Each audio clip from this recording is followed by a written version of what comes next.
আমরা মূলত মত বিনিময় সভা করছি, তাই না? মত বিনিময়, এই মত বিনিময় সভাপতি উপস্থিত রয়েছেন আমাদের মাননীয় সংসদ সদস্য, পৌর প্রশাসক, জেলা প্রশাসক, ডিভিশনাল কমিশনার, ডিআইজি, ডিসি, সকল ঊর্ধ্বতন কর্মকর্তা এবং রাজনীতিবিদ। তাহলে মতামত দিতে হলে তো আপনাদের কথা শুনতে হবে নাকি? আমি আবার বরিশাল যাচ্ছি, খুলনা যাচ্ছি, খুলনা মিটিং করবো, যশোর ডিভিশন। সারা বাংলাদেশে এই প্রান্ত থেকে ও প্রান্ত ঘুরে বেড়াচ্ছি। আজকালকের দিনে কিন্তু ঘুরে বেড়াতে হয় না, তাই না? মিডিয়া রয়েছে, জুম মিটিং করা যায় না? আমরা গতকাল করেছি। আমাদের ডিসি, আমাদের ডিভিশনাল কমিশনার, আমাদের ডিআইজি, এসপি বরিশালে ওনারা উপস্থিত ছিলেন। সারা বাংলাদেশ ব্যাপী আমি কালকে অনুষ্ঠান করেছি। আবার সকালে ময়মনসিংহ বোর্ড এবং ঢাকা বোর্ড, মাদ্রাসা বোর্ডের মিটিংও করেছি, জুম মিটিংও করেছি। কিন্তু তারপরও কেন আসা? গতকাল তো ইনস্ট্রাকশন দিয়েছি, তারপরও আসলাম কেন, তাই না?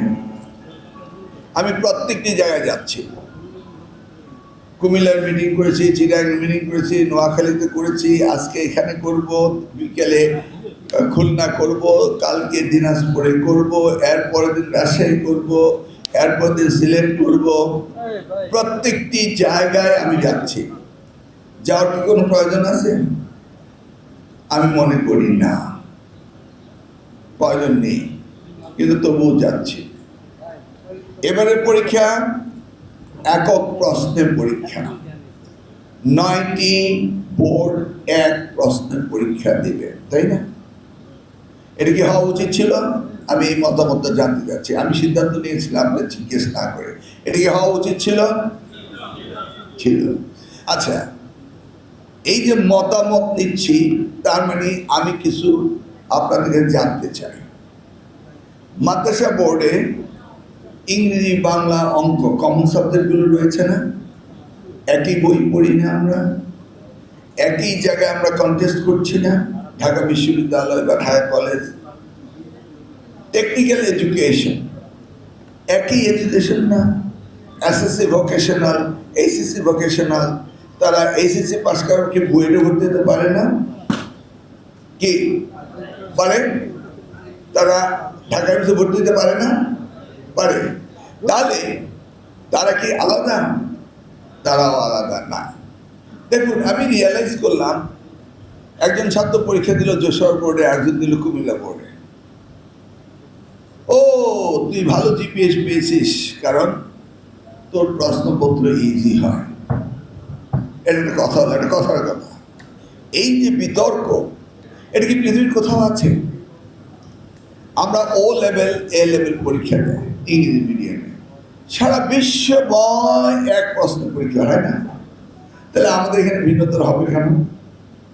এই ডিপ্রাইভটা, এই মানসিকভাবে আমরা কেন আমাদের এই কোমলমতি শিক্ষার্থীদের মধ্যে এটা আমরা তৈরি করব? এটা কি হতে পারে? হয় না। সেই জন্য এই সিদ্ধান্তটা নিয়েছি এবং আপনারা ওয়েলকাম জানিয়েছেন। এখন আমি জিজ্ঞেস করেছিলাম যে 9টি বোর্ডে 9টি প্রশ্ন কেন? তো বোর্ডের চেয়ারম্যান বলেছিলেন, স্যার অন্তত 9টি বোর্ডের প্রশ্ন তো একসাথে আউট হবে না, ফলে দু একটা বোর্ডের হতে পারে, অন্য বোর্ডের নাও হতে পারে, এই জন্য আমরা আলাদা আলাদা করছি। মানে হোয়াট অ্যান্সার? কোশ্চেন আউট হবে। হোয়াই? কেন কোশ্চেন আউট হবে? এই জন্য আমাকে 9টি বোর্ড করতে হবে? এই জন্য আরো বোর্ড বলে আরো বোর্ড করতে হবে? এটা কি হয় বলুন? কোশ্চেন আউট হতে দেওয়া যাবে না। বলে আপনি কিভাবে পারবেন? হ্যাঁ, দুইটা ওয়ে পারা যায়। একটি হচ্ছে আমি নিজে বিজি প্রেসে গিয়েছি, দেখেছি, সুপারভিশন করেছি, তারপরে তো ইচ্ছে করলে লিক হতেই পারে, প্রশ্ন হতে পারে না?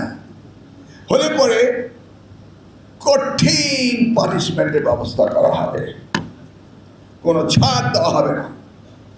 এমন পানিশমেন্ট হবে যে সারা জীবন বাংলাদেশ মনে থাকবে যে এই প্রশ্নপত্র আমরা কি শিক্ষায়, আচ্ছা এই জায়গাটাতে কি কোনো রকম চালাকি চলে বলুন?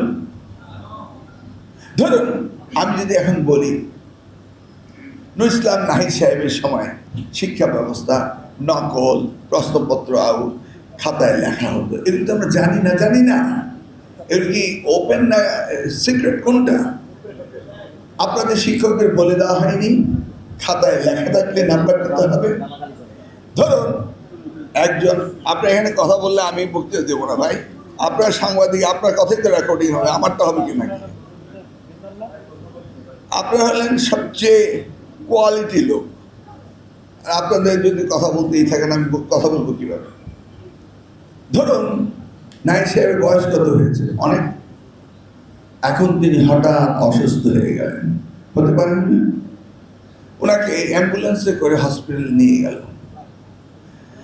ডাক্তার সাহেবরা তাকে ট্রিটমেন্ট করতে গেল, গিয়ে দেখে ওরে আল্লাহ, এ তো নাহিদ সাহেব। ওনার সময়ে আমি বিনা লেখাপড়ায় নকল করে ইন্টার্নি না করে পাস করেছিলাম। সেই পাশের কারণে আমি ডাক্তার হয়েছিলাম। ডাক্তার হওয়ার কারণে আলালির ঘরে দুলালিকে বিয়ে করেছিলাম। সমাজে প্রতিপত্তি পেয়েছিলাম, মানুষ আমাকে ডাক্তার সাহেব ডাকে। যে লোকটির কারণে আমি ডাক্তার হলাম, সমাজে প্রতিপত্তি পেলাম, সম্মান পেলাম, সেই লোকটি আমার সামনে মারা যাবে বিনা চিকিৎসায়, এটা তো হতে দেওয়া যায় না। এত বড় বেঈমান দেওয়া যায় না। ডাক্তাররা চিন্তা করলো, চিন্তা করে সকলে বলল চল এক কাজ করি, কি চিকিৎসা দেওয়া যায়, আমরা বই পড়ি। তারা রোগীকে সামনে রেখে বই পড়তে শুরু করলো। তারা বই পড়ছে, কারণ তাদের মন্ত্রী যে তাদেরকে ডাক্তার বানিয়েছে, তাকে কি বিনা চিকিৎসার মধ্যে দেওয়া যায়? হঠাৎ করে ওই নাহিদ সাহেবের জ্ঞান ফিরে তিনি দেখছেন ডাক্তার বাবুরা নিবু নিবু বাতিতে বই পড়ছে অতি মনোযোগ সহকারে। তিনি জিজ্ঞেস করলেন, বাবারা তোমরা কি আমাকে চিকিৎসা দেবে না? তখন ডাক্তাররা বলল, স্যার আপনার কারণে ডাক্তার হয়েছি, আপনার কারণে সমাজে প্রতিষ্ঠিত হয়েছি, সুন্দরী মেয়ে বিয়ে করেছি, বড়লোকের মেয়ে বিয়ে করেছি, আমরা কি আপনাকে মরতে দিতে পারি? আমরা একটু পড়ালেখা করে নিই, তারপর আপনার চিকিৎসা দেব। এটা কি হতে পারে? ডিভিশনাল কমিশনার খলিলুর রহমান সাহেব তিনি বললেন, মেধার কোনো বিকল্প নেই, মেধাবী হতেই হবে, এর কোনো বিকল্প আছে? নিশ্চয়ই না। এই মেধাবী বানাবে কারা? মেধা বিতরণ করবে কারা? মেধা শিখাবে কারা? আপনার, তাই না? অতএব আপনাদেরকে অ্যাড্রেস করার জন্য আমি এসেছি। কারণ আমাদের মাত্র যাত্রা শুরু হলো, আমাদের বয়স মাত্র 4 মাস হলো। আমাদের বয়স আল্লাহ রাখলে 5 বছর তো অন্তত দেবেন নাকি? আমরা কিন্তু ওইভাবে জোর করে ক্ষমতা থাকতে চাই না। যে কদিন থাকবো সিংহের মতো বেঁচে থাকবো, এদেশের শিক্ষা ব্যবস্থার পরিবর্তন করে ছাড়বো ইনশাআল্লাহ। তাদের দ্বারা করাবো। দেখুন মনে পড়ে কিনা আপনাদের 2001 সালে আপনার শিক্ষক ছিলেন না? 2000 সালে কি আপনার শিক্ষক ছিলেন না? বা 1995 সালে কি আপনার শিক্ষক ছিলেন না? সেই সময় কি নকল হতো না? 96-তে নকল হয়নি, 2098-তে নকল হয়নি, 2000 হয়নি। কিন্তু 2001 সালে এসে আপনারা আর নকল করতে দিলেন না। কে দেয়নি? আপনারাই তো না। 1, 2, 3, 4, 5, 6 আমরা নকলের দাফন কাফন 40 খেয়ে আমরা বিদায় নিলাম। কিন্তু দেখা গেল কি, এরপরে নকল করোনার মতো অন্য ভ্যারিয়েন্ট নিয়ে নকল আবার চলে আসলো, জিপিএ পেতে শুরু করলো 97%, 98% পাশের হার, পারে তো 100 হয়ে যায়, তাই না?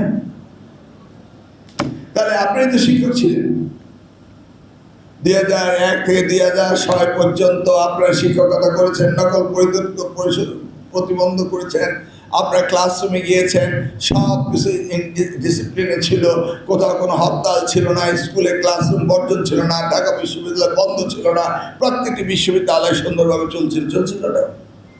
6-এর পরে আবার শুরু হলো, আবার একই অবস্থা, আমরা ফিরে গেলাম। কারা? এই শিক্ষকরাই তো আবার আগের অবস্থায় গিয়েছিলেন, জাননি? গিয়েছেন তো। আমি যে নকল বন্ধ করেছিলাম, আমি তো ইম্পোর্ট করে নকল বন্ধ করিনি। শিক্ষক ইম্পোর্ট করেছিলাম আমেরিকা থেকে, না আপনারাই করেছিলেন? তাহলে এখন আমি ক্লিয়ারলি বুঝতে পারলাম সরকার যা চায় আপনারা তা চায়। অস্বীকার করতে পারবেন? হ্যাঁ, আপনারা কর্তার ইচ্ছায় কর্ম। Boss is always right. Boss চায় সকলকে পাস করিয়ে দিতে, আপনারা পাস করিয়ে দিয়েছেন। এখন কর্তা বাবু কি চায়? যে লেখাপড়াকে ফিরিয়ে আনতে হবে। আমাদের নেতা, আমাদের প্রধানমন্ত্রী তারেক রহমান, তিনি দেখেছেন তো শিক্ষাকে সবচেয়ে বেশি গুরুত্ব দিয়েছেন। হাইয়েস্ট বাজেট আপনারা পেয়েছেন নাকি? কিন্তু শিক্ষকরা তো এখনো সেটা স্বাদ পাননি। পেয়েছেন? পাননি, পাবেন। কারণ শিক্ষক ছাড়া তো শিক্ষা চলবে না। কি চলবে? বলবেন এখন যে পে স্কেল শুরু হয়েছে, আমরা তো সবসময় দেরিতে পে স্কেল পাই। এটা একটা ধারাবাহিকতা। কারণ সরকারি কর্মচারীরা আগে পায়, তারপরে পরে পায়, কিন্তু পেতে তো হবে। এখানে মাদ্রাসার শিক্ষক কয়জন আছে? কয়জনে বেতন পেয়েছেন মে মাসে? একজনও না। ওই যে একজন পেয়েছে,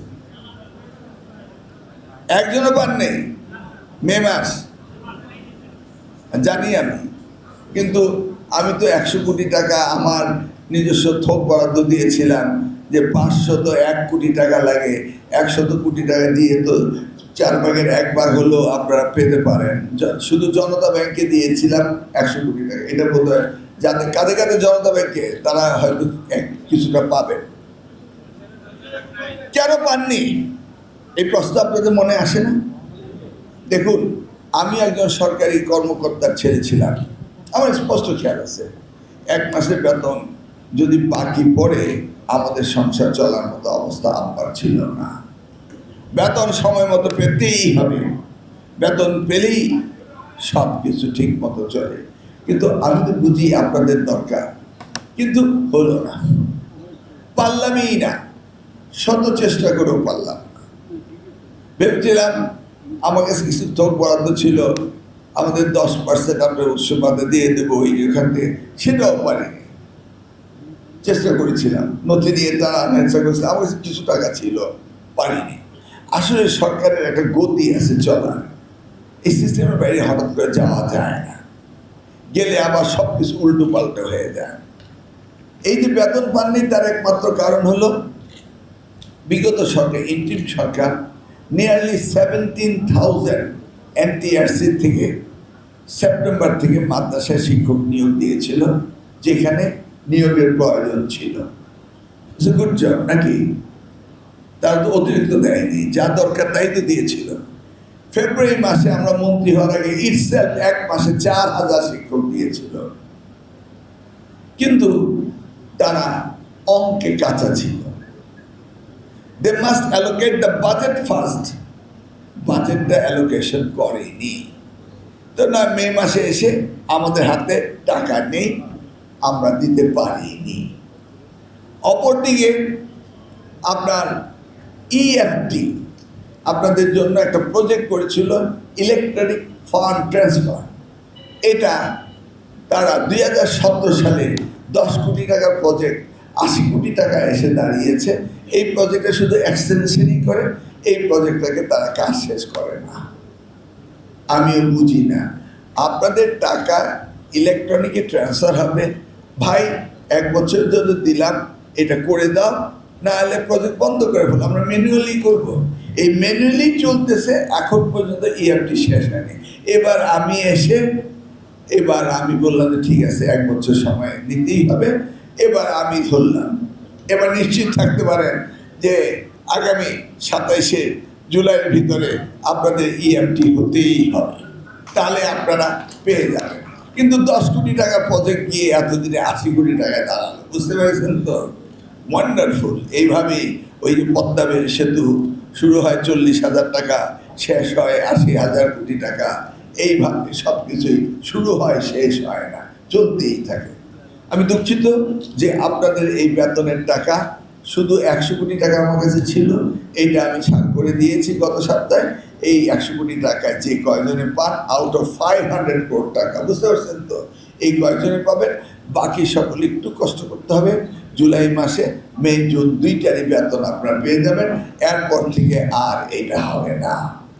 আমরা নতুন শিক্ষক নিয়োগ দেব এবং নতুন শিক্ষকদের জন্য আমার বাজেট অ্যালোকেশন করা আছে এবং সেইখান থেকে আমরা দেব। এইভাবে আগামীতে আর হবে না। এটা গেল মাদ্রাসার প্রবলেম। এবার আসুন আমরা মূল কাজে যাই, শিক্ষা। আমাদের ডিভিশনাল কমিশনার সাহেব বললেন যে আপনারা কেউ পরীক্ষা কেন্দ্রে কাউকে নিয়ে যাবেন না। এটা আমি আগেও বলতাম দুষ্টেমি করে, পরে দেখলাম এটা ট্রোল হয়। আজকালকার দিনে এগুলো বলা যায় না, বললেই মিডিয়া ধরে ফেলে, এই জন্য এখন ট্রোলও করা যায় না। আমি তখন বলতাম, মাননীয় সংসদ সদস্যরা আপনারা যাবেন কিন্তু সাহাবা নিয়ে যাবেন না, দুষ্টেমি করে বলেছিলাম। তখনই প্রতি হেডলাইন। আর এবার তো বুঝিনি, এবার কথা বলতে খুব সাবধানে বলতে হয়, কারণ যেভাবে বসে থাকে সবাই, দুষ্টেমিও করা যায় না। এনিওয়ে, আমরা 1980 সালে পাবলিক পরীক্ষা অ্যাক্ট পরিবর্তন করেছি। এটা আমাদের খুব জরুরি ছিল। এবার কিন্তু পানিশমেন্টের ব্যবস্থা হয়েছে সকলকে। ওই বাইরে থেকে যারা মস্তানি করবে, সংঘবদ্ধভাবে আপনাদেরকে ডিস্টার্ব করবে এবং আপনাদের গ্যাং অ্যাটাক করবে, এদের জন্য কিন্তু পানিশমেন্ট আছে। আবার পুলিশ বাহিনী কিন্তু এবার বডি ক্যামেরা ব্যবহার করবে। বডি ক্যামেরা যেন পরীক্ষার হলে কোনো ডিস্টার্ব না হয়, নিরবচ্ছিন্ন পরীক্ষা যেন হয়। আর আপনাদের কোন কোন স্কুল কলেজে বা মাদ্রাসায় সিসি ক্যামেরা সেট করেননি, একটু হাত তুলবেন কি? সকলকে বলা হয়েছে এটার কোনো বিকল্প চলবে না। আপনারা যারা সুপার রয়েছেন, সেন্ট্রাল কমিটির প্রধান রয়েছেন, সচিব রয়েছেন, বা ওই কলেজের প্রিন্সিপাল রয়েছেন, মাদ্রাসার সুপার রয়েছেন, আপনার রুমে একটি মনিটর থাকতে হবে, ক্লিয়ার? এবং আর্কাইভে সমস্ত রেকর্ডিং থাকতে হবে। ওই যে দেখেছেন না মিডিয়া আজকালকার দিনে, ওনারা যদি কোথাও কোনো খবর পায় আর সোশ্যাল মিডিয়াতে যদি দিয়ে দেয়, আমি কিন্তু সাথে সাথে আর্কাইভে গিয়ে সেটা চেক করব। তাই বলে ওনারা যে ক্লাসরুমে যাবেন তা করতে পারবেন না। আপনাদের মতো আপনারা যা পারেন তা করেন, ইনফরমেশন আমি পেলেই হয়। আপনার যে গিয়ে ছবি তুলে দিতে হবে না। আপনারা যদি কোথাও বলেন যে হয়েছে, শুনেছেন, এমন নিউজ পেলেই আমার তো যন্ত্র রয়েছেই আর্কাইভে যাওয়া, আমি আর্কাইভ চেক করব। অর্থাৎ পানিশমেন্ট আফটার দ্য এক্সামও পানিশমেন্ট হবে, ক্লিয়ার? যেমন আমি আমার সেই 2001 সালের কাহিনী, আমি একটি স্কুল পরিদর্শন করেছি কুমিল্লা আমতলী। সেখান থেকে ফেরত আসতে সময় জুরানপুর স্কুলের সামনে দিয়ে আসতেছি, তখন সন্ধ্যে 7টা, দেখছি লাইট জ্বলছে। তো ভাবলাম 7টার সময় লাইট জ্বলে কেন, 5টাতে পরীক্ষা শেষ, এই চলো তো যাই। গিয়ে দেখি এক্সামিনাররা খাতা বান্ডেল করছে। আপনারা করেন না? এত সময় লাগে না? 5টা শেষ হলে 2-3 ঘন্টা সময় তো লাগেই। ওনারা দেখি সুন্দরভাবে চাটা খাচ্ছেন, প্যাকেজ করছেন, ওনাদের কাজ করছেন। আমি গিয়ে ধন্যবাদ দিয়ে জিজ্ঞেস করলাম কয়জন এক্সপার্ট হয়েছে? বলে 2 জন এক্সপার্ট হয়েছে। ও কোন রুমে? এই রুমে। ডিউটিতে কে ছিলেন? তাই ভাবলাম ওই রুমে যে ডিউটি করেছে ওই 2 জন শিক্ষক আছে, একটু ধন্যবাদ দিব। তো 2 জন শিক্ষক দাঁড়িয়ে বললেন, স্যার আমাদের রুমে এক্সপার্ট হয়েছে। আমি খুব খুশি হলাম যে টিচার কাজ করেছেন। তো আমি প্রিন্সিপালকে, কোন টিচার এক্সপার্ট করেছেন? কয় ফিশারি অফিসার। আরে আপনারা দুইজন ওই রুমের পাহারাদার ফিশারি অফিসার এসে প্রেক্সপাল করলো। ফিশারি অফিসার কতক্ষণের জন্য আসছেন? 5 মিনিট 10 মিনিট নাকি? আমি বললাম ঠিক আছে, এই দুজনকে আমি আগে সাসপেন্ড করব, কারণ ফিশারি অফিসার যদি বাইরে থেকে এসে ক্লাসের নকল ধরতে পারে তাহলে ওনারাই হবেন আগে সাসপেন্ড। আমি ওই শিক্ষক দুজনের বিরুদ্ধে ব্যবস্থা নিয়েছিলাম। বুঝতে পেরেছেন তো? কেন বললাম? সব কিছু পরীক্ষা শেষ হয়ে গেলই পার হয়ে গেল না। এবার আসেন খাতা দেখা। আমার কোচে একটি ছেলে জিপিএ প্লাস পাওয়ার কথা, সে ফেল করলো। পাইলট স্কুলে ক্লাস 8-এ বৃত্তি পাওয়া, ম্যাট্রিক পরীক্ষা ফেল করলো। ইউনো সাহেব আমাকে বললো সে জিপিএ এ প্লাস পেতেই হবে। কেন? আপনি শিক্ষা প্রতিমন্ত্রী, তাই? আমি এটা কোনো কথা হলো? ঠিক আছে, খাতা চেক করা হোক। খাতা চেক করলো। চেক কি করেন আপনারা জানেন তো? ট্যাবুলেশন শিট নাকি? শুধু যোগ করেন। কি জানেন না আপনারা? শুধু যোগ করেন না? হ্যাঁ, 8 + 13, 7 20, 10 30, 3 33, এটা তো যোগ করেন। একবার চেক যোগ করলো, রেজাল্ট আসলো ফেল। 2বার চেক করলো ফেল। 3বার চেক করলো ফেল। আরে এসে তো ফেল করতে পারে না, ফেল কেন করবে? এনিওয়ে, আমি এটাকে বললাম চেয়ারম্যান সাহেবকে যে আপনি খাতাটা বের করে নিয়ে আসেন, বারকোড দিয়ে, আপনাদের যে কোড নাম্বার আছে সেটা দিয়ে, এবং আমি এটা খাতা দেখব। চেয়ারম্যান সাহেব উত্তরে বললেন, স্যার 1918 অ্যাক্ট অনুযায়ী আমরা খাতার ভিতরে চেক করতে পারি না। Am I right? আমরা পারি না। ও আচ্ছা, তাহলে এই ছেলে কি আত্মহত্যা করবে?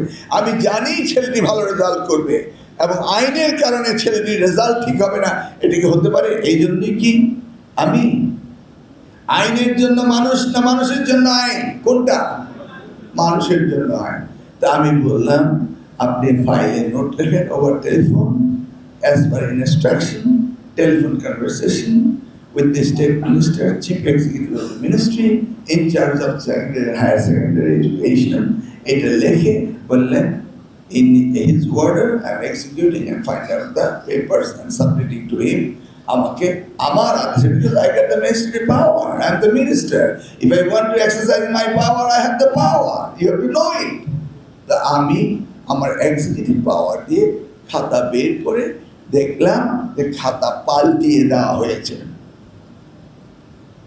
আপনার কচুয়া পাইলট স্কুলে যেই মুহূর্তে আমাকে ইউনো বললো যে কচুয়া পাইলট স্কুলে ফার্স্ট বয় বৃত্তি পায়, সে ফেল করেছে, আমি সাথে সাথে ওসিকে অর্ডার করলাম ওকে তাদের ধরে নিয়ে আসেন, গারদে ঢোকান। ওসি তো বুঝতেই পারছেন, আরে আমি একটা ছাত্রকে ধরে গারদে ঢোকাবো? আমি বললাম আমার জানা আছে আমাদের সময়ে যারা ভালো রেজাল্ট করতে পারেনি কিন্তু আত্মহত্যা করতো, মনে আছে? তাই ভেবেছি এই ছেলে আত্মহত্যা করবে, তাই ওরে গারদে ঢুকানোর ব্যবস্থা করেছিলাম। আমি তাকে নর্মাল করলাম, তারপরে তার বাবার কাছে ছাড়লাম, বললাম যে আমি আছি, তোমার রেজাল্ট ঠিক হবে। এখন আমি ইনভেস্টিগেশন শুরু করলাম। এটা আমার কচুয়া বলে, এটা যদি বরিশাল হতো আমি পারতাম না, এটা যদি রাজশাহী হতো আমি পারতাম না, কারণ আমি স্পেসিফিকলি জানি এই ছেলেটা জিপিএ প্লাস পাবি, এই কনফিডেন্ট থেকে। আপনি বললেন তো আপনাকে আমি শুনতাম না। হাওয়ার এখন তো বড় কঠিন পালা, খাতা বেরিয়ে আসলো, ওকে বললাম তুমি লেখো, সে লিখলো, আমি মিলিয়ে দেখলাম মিলে না, ওকে আর খাতাটা পাল্টার ওকে, বিরাট ব্যাপার। যাই হোক, সন্দেহ করে যেভাবে পারি ওই স্কুলে কে অস্বাভাবিক রেজাল্ট করেছে, হেডমাস্টার বলে স্যার প্রি টেস্টের পরে তো অনেক সময় পাওয়া যায়, রেজাল্ট তো অনেকেই টেস্টে ফেল করে আবার জিপিএ প্লাস পায়, ওই শেষের 3 মাস দারুণ পড়ালেখা করে হেডমাস্টার বলতে পারতেছে না।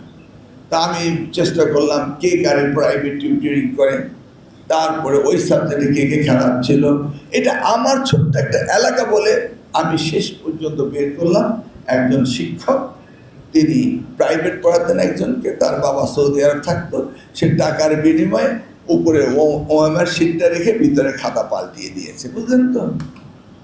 ধরা পড়ল, সেই শিক্ষক জেলে গেল, কিন্তু কোনো আইন নেই। পরের দিন বেরিয়ে আসলো, কাঠগড়ায় দাঁড়িয়ে বলল আমি অন্য ধর্মাবলম্বী শিক্ষক, আমি অন্য মতালম্বী, আমার ছেলের বিয়েতে ওনাকে দাওয়াত দেয়নি বলে উনি আমাকে এই ব্যবস্থা করেছেন, আদালত ছেড়ে দিল আর কি। এবার কিন্তু তা আর হবে না, because I learn it through my experience. এবার কিন্তু আইনের মধ্যে ঢুকিয়েছি খাতা পরিবর্তন। বোর্ডের থেকে আমি স্যাম্পল খাতা নিয়ে যাব, দেখব কোন এক্সামিনারে ঠিক মতো খাতা দেখেছে, কোন এক্সামিনারে নাম্বার কম দিয়েছে, কোন এক্সামিনারে বেশি দিয়েছে, এগুলিও আমি চেক করব। এটাও আমি আইনে রেখেছি। বলে না, শিখলি কখন, ঠেকলি যখন। আমি ঠেকে ঠেকে শিখেছি এবং আল্লাহর রহমতে মাননীয় প্রধানমন্ত্রী আবার আমাকে এই দায়িত্ব দিয়েছেন। অতএব বুঝতেই পারেন কোনো রকম কোনো কিছু করা সম্ভব হবে না।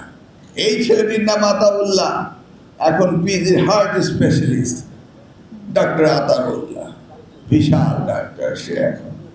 এই যে দেখেন তার দুর্ভাগ্য কি হয়েছিল, আল্লাহ তার সৌভাগ্য হয়েছে আমাদের কারণে। ধরুন এই ক্লাসে শিক্ষার্থীরা ঢুকছে, সেই সময় কিন্তু বডি চেক করতে হবে আপনাদের।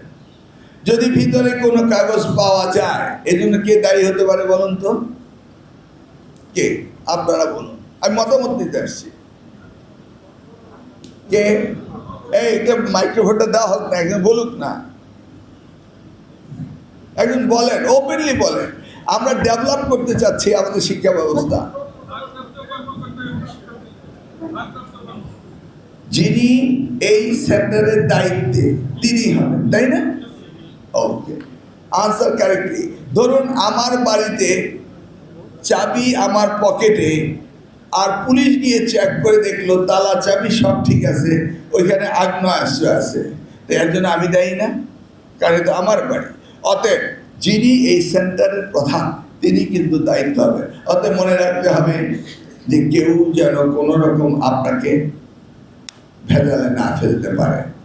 শিক্ষার্থীরা তারা কিচ্ছু নিয়ে ঢুকতে পারবেন না, অন্য কোনো কাগজ দিয়ে ঢুকতে পারবেন না। এগুলি হচ্ছে আপনারা আগেও প্র্যাকটিস করেছেন, এখনও করছেন, কিন্তু এবার এটাকে আমি আইন আকারে পরিবর্তন এনেছি, ডিজিটাল আইন এনেছি, যারা বাইরে থেকে ক্রাইম করবে তাদের জন্য এনেছি, সকলের জন্য এনেছি। এটা এবারে অধিবেশনে পাস হয়ে যাবে, ক্যাবিনেটে পাস করে দিয়েছে। অতএব আমরা সুস্থ নকল নেব, নকলবিহীন পরীক্ষা নেব। নকল কি আসলে হয়? আমার মনে হয় না নকল হয়। আমি তো এসএসসি পরীক্ষায় দেখেছি নকল হয়নি, ক্লোজ সার্কিট ক্যামেরা দিয়েছিলাম। দিস ইজ দ্য ম্যাজিক, আর হয়নি। আমি মূলত নকলের বিরুদ্ধে কথা বলার জন্য আসিনি, মূলত এই পরীক্ষাকে সামনে নিয়ে আপনাদের সাথে আলোচনা করতে আসছি যে আমাদের শিক্ষা ব্যবস্থার দুর্বলতাকে কিভাবে সমাধান করা যায়। গতকাল দুপুরে আমাদের ডিভিশনাল কমিশনার সাহেব এখানকার টেক্সটাইল ইঞ্জিনিয়ারিং কলেজে দুপুর 12:30টায় ঢুকেছেন, যে শিক্ষকও পাননি, ছাত্রও পাননি। বুঝতে পেরেছেন তো? ছাত্রদেরও ইন্টারেস্ট নেই, শিক্ষকদেরও ইন্টারেস্ট নেই। আর মাননীয় প্রধানমন্ত্রী টেকনিক্যাল এডুকেশনের জন্য এবার 18,000 কোটি টাকা বাজেট দিয়েছেন শুধু একটি ডিভিশন। ক্লিয়ার? মাদ্রাসা এবং টেকনিক্যালে 18,000 কোটি টাকা দিয়েছেন, কারণ উনি চান টেকনিক্যাল এডুকেশনকে প্রমোট করার জন্য। আমি তাৎক্ষণিকভাবে ঢাকায় যোগাযোগ করলাম, উত্তর পেলাম যে এটা বস্ত্র ও কি বস্ত্র পাট, ওই যে ডিভিশন বস্ত্র পাট মন্ত্রণালয়ের অধীনস্থ। আমি আমার সচিবকে কল করলাম, কল করে বললাম ইউনিট লেখেন, আমি আসতেছি। এটাকে আমি Barishal university under school of textile engineering আমি বরিশাল ইউনিভার্সিটি আন্ডারে দিয়ে দেবো। কেমন হয়? ভালো হয় না? কি শান্ত ভাই? আমার শান্ত ভাই খুব প্রিয় ভাই, কিন্তু আমি প্রতিমন্ত্রী, তো আমি একদিন ওনাকে নিয়ে, ওনাকে ছাড়াই আমি কোথায় যেন গিয়েছিলাম হেলিকপ্টারে, তখন তো উনি আমাকে বলে দিলেন, বাইরে আমার কলেজের সামনে আসার সময় একটু নাইব। তো যে পাইলট ছিলেন মাহমুদ সাহেব, উনি আবার শান্ত ভাইকে চিনতেন। তা আমি পাইলটকে বললাম, এখানে সর্বদিন শান্ত একটা কলেজ আছে, ওখানে একটু নামতে হবে। তো হঠাৎ করে দূর থেকে আকাশ থেকে একটা সুন্দর কলেজ দেখতেছি, এই সুন্দর কলেজটা কার? তো পাইলট বলে এটাই তো সর্বদিন শান্ত সাহেবের কলেজ। তা আমি থপ করে নেমে গেলাম, নেমে ছাত্রছাত্রীদেরকে খুব শাসন করে আসলাম, এসে ঢাকায় গেলাম, ওনার সাথে দেখা হলো, গল্প বললাম, আবার একটা ভবন দিয়ে দিলাম। উনি বললেন আপনার ভবন দিতে হবে না, আমি আমারটা করতে হবে। আমি তবু নেন, আমি যেহেতু গেলাম। তারপর উনি মিটিং আসলেন কলেজে, এই আমার কথা তো শুনোস না, তখন মন্ত্রী তোদেরকে আর বললাম না ডট ডট এইটা দেয়, তখন তোরা কথা শুনলাস। হি ইজ দ্যাট ম্যান, কারণ উনি শিক্ষায় কন্ট্রিবিউট করেছেন। আচ্ছা, এত সুন্দর কলেজটা যদি রেজাল্ট ভালো না হয়, ওনার কি সার্থকতা রইল? উনি একটা সুন্দর মসজিদ করেছেন, মসজিদে ওনার সার্থকতা আছে। উনি চান ওনার শেষ নিঃশ্বাস ত্যাগ হলে এই মসজিদে যেন থাকে, সেই কবি নজরুলের মতো উনি যে সেই কবরে বসে আজানের ধ্বনি শুনতে চান, সেই জন্য তিনি এটা করেছেন। তিনি আমার বাসায় একদিন গিয়ে দিয়ে একটা স্টিকার লাগিয়ে দিয়েছেন আমার দরজায়। তো আমি বললাম, ভাই আমি ভাড়া বাড়িতে থাকি, আপনি স্টিকারটা লাগালেন, বাড়িওয়ালা তো বলবেন যে দরজাটা নষ্ট করে ফেললেন। তো বলে পড়ে দেখেন না স্টিকারটা, তো লেখছে কাফনের কাপড়ের কোনো পকেট নেই, কাফনের কোনো পকেট নেই, মানে যা রোজগার করবেন তা খরচ করে যান, এইটাই। হাওয়ার আমরা সকলেই শিক্ষাকে গুরুত্ব দিই, তাই না? তাহলে আমাদের এই শিক্ষা ব্যবস্থার পরিবর্তন আসতেই হবে। এখন আসি আমার প্রাথমিক স্কুলের জেলা পর্যায়ের অফিসাররা কে কে আছেন একটু দাঁড়ান।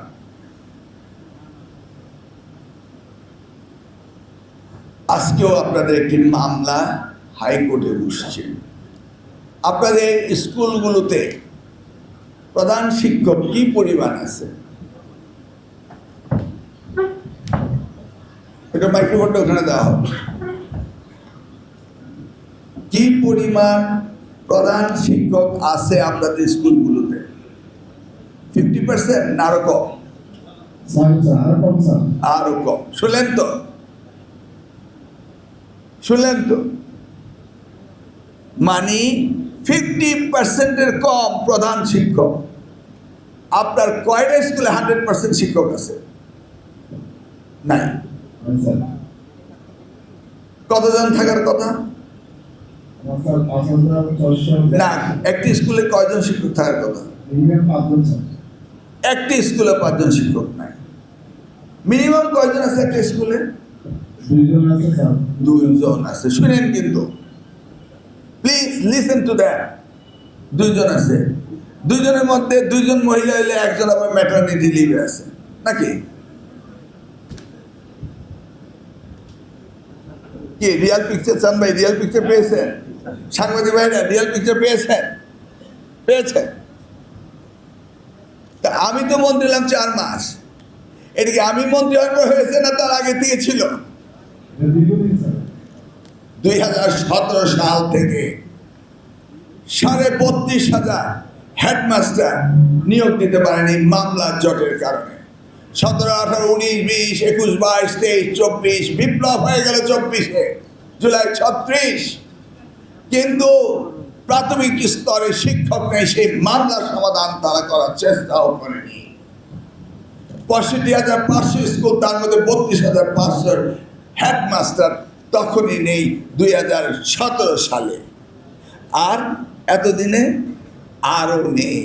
এই জন্য বলছে 50 না আরও, কারণ 32,500 হলে 50%। এখন এই গত 17-এর পরে 26 পর্যন্ত আরও রিটায়ারমেন্টে গিয়েছে।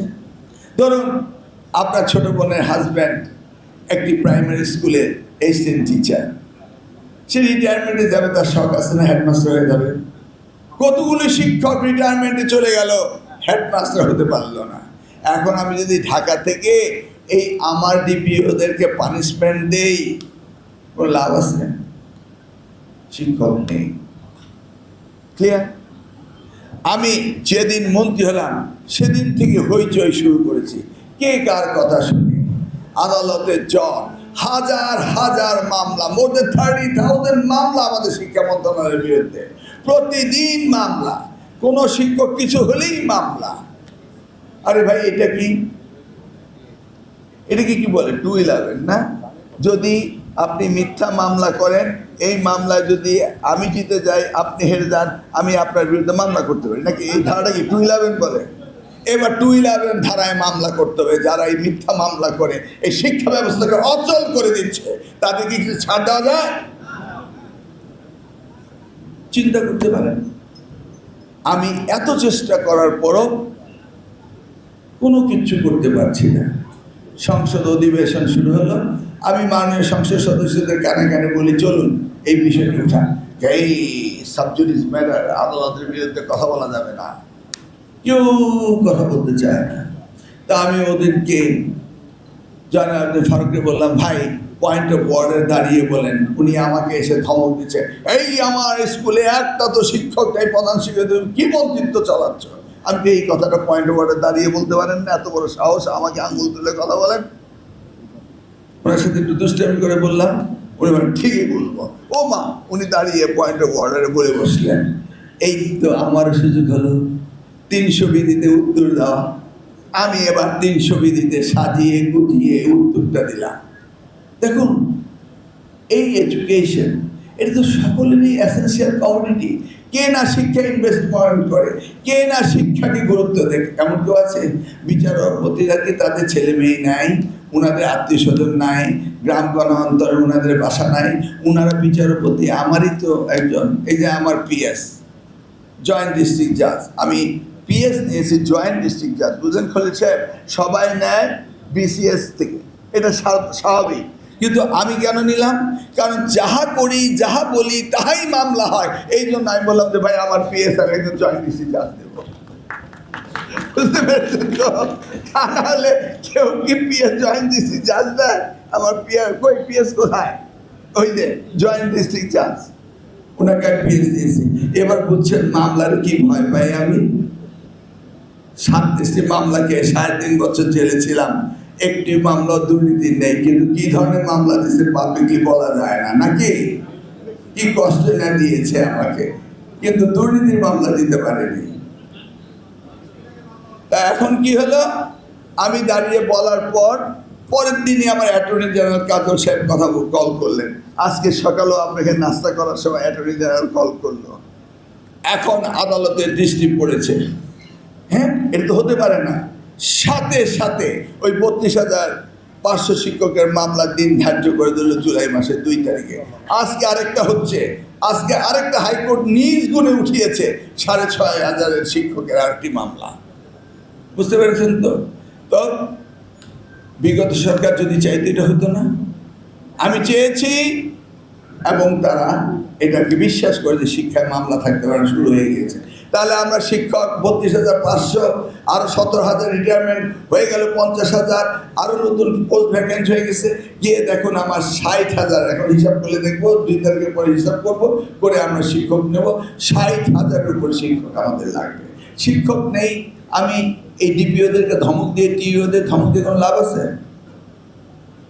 এখন সেদিকে মাননীয় প্রধানমন্ত্রী আমাকে ডাকলেন, ডেকে বললেন প্রাইমারি স্কুলের শিক্ষকের বেতন কত? আমি বললাম যত সামান্য। বলে ঢাকায় কেন ট্রান্সফারের জন্য আসবে? আমি বললাম যে আপনি বলেছেন, আমিও চিন্তা করেছি, আমরাও এই ব্যাপারে সুরাহা করছি। কি সুরাহা করা যায়? আমরা তখন উপজেলা লেভেলে দিয়ে দিলাম। আমরা উপজেলা লেভেলে এখন আপনাদের প্রাইমারি স্কুলের বদলি আমরা দিয়ে দিয়েছি। ইউনো সাহেব, ডিসি সাহেব, ডিভিশনাল কমিশনার সাহেব, ওনারা ডিপিও, টিও, আপনারা কমিটি থাকবেন, ডিও আপনারা কমিটি থাকবেন, সেইভাবে আমরা করব। ধন্যবাদ। আমরা শিক্ষক দিচ্ছি, আপনারা কঠিনভাবে নজরদারি করবেন কিন্তু।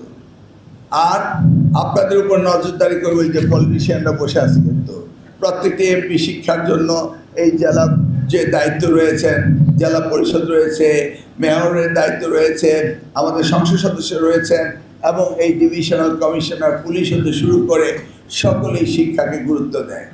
আমরা যখন মিটিং করি, যেমন গতকালকে মিটিং করলাম, ফার্স্ট দায়িত্ব আমরা দিয়েছি ডিসি এবং পুলিশকে আমরা দায়িত্ব দিয়েছি এই পরীক্ষা যেন সঠিকভাবে হয়। ক্যামেরা ক্লাসরুমে থাকবে এবং এবার পুলিশ বডি ক্যামেরা নিয়ে ঘুরবে এবং আপনারা শান্তিপূর্ণভাবে পরীক্ষা হবে। আমরা পরীক্ষার রেজাল্ট ভালো দেখতে চাই। ঠিক আছে, আপনারা বসুন। এবার দেখুন, আমরা 2027 সালে এসএসসি পরীক্ষা দিয়েছি জানুয়ারি মাসের 7 তারিখ থেকে। আমরা কিন্তু সকলের সাথে আলাপ করে দিয়েছি, আমরা আলাপ ছাড়া দেইনি। জুন মাসে আপনাদের কোর্স শেষ হয়েছে, আপনারা 27শে জানুয়ারি পরীক্ষা দিবেন, 2 মাসের মধ্যে রেজাল্ট হবে। যে পরীক্ষা হয়ে গিয়েছে এই পরীক্ষার রেজাল্টও কিন্তু 2 মাসের মধ্যে হবে, অর্থাৎ জুলাইয়ের 20 তারিখে রেজাল্ট হবে। জুলাইয়ের 20 তারিখে রেজাল্ট হওয়ার সাথে সাথেই আমরা ভর্তির ব্যবস্থা করব।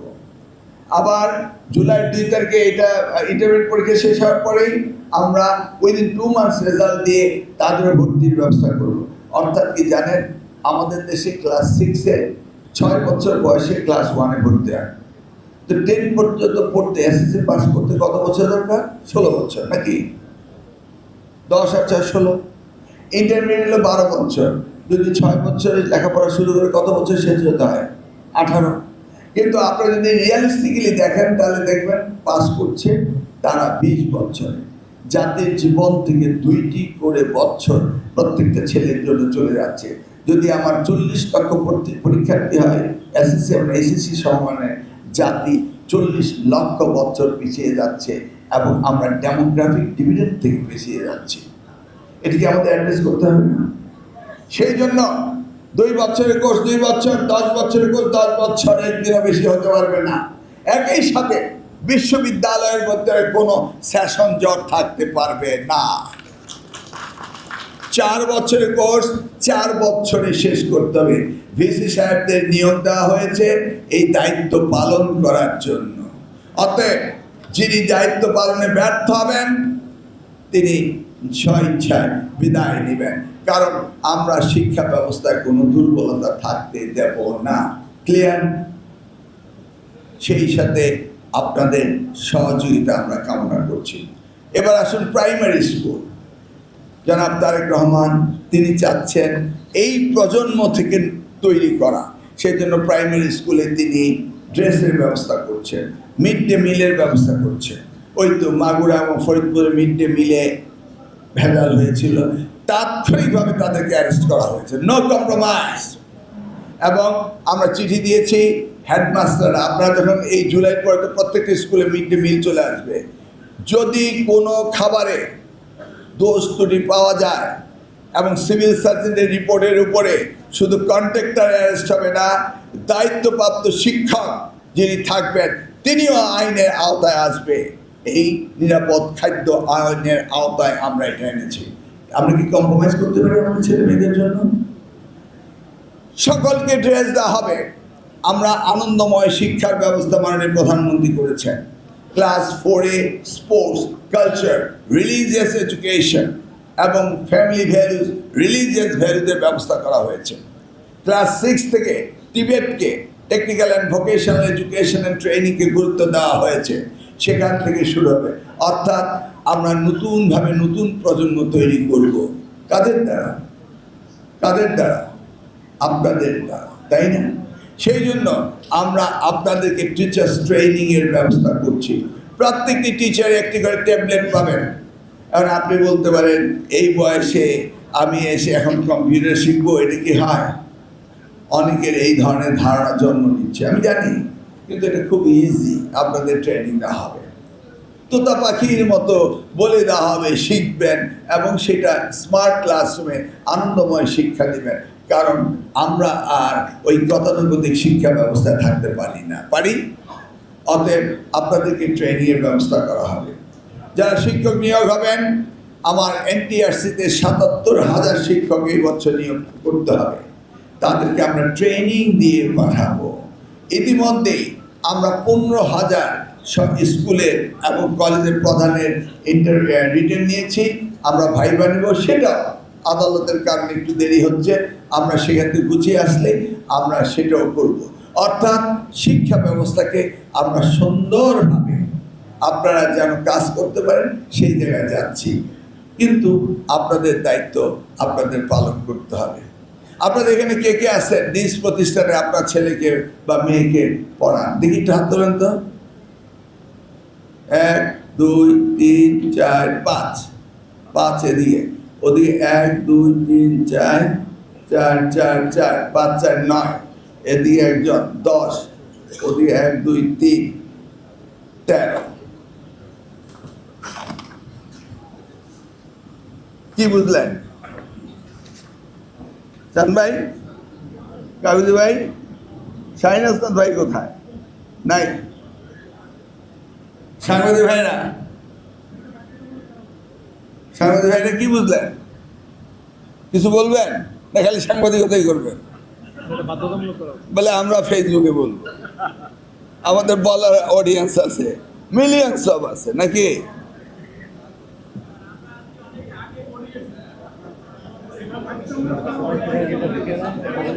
আপনারা আগে পড়িয়েছেন কয়জন? ওকে, যাদের সন্তানরা এখন পড়ছে তাদেরটা আমি চেয়েছি।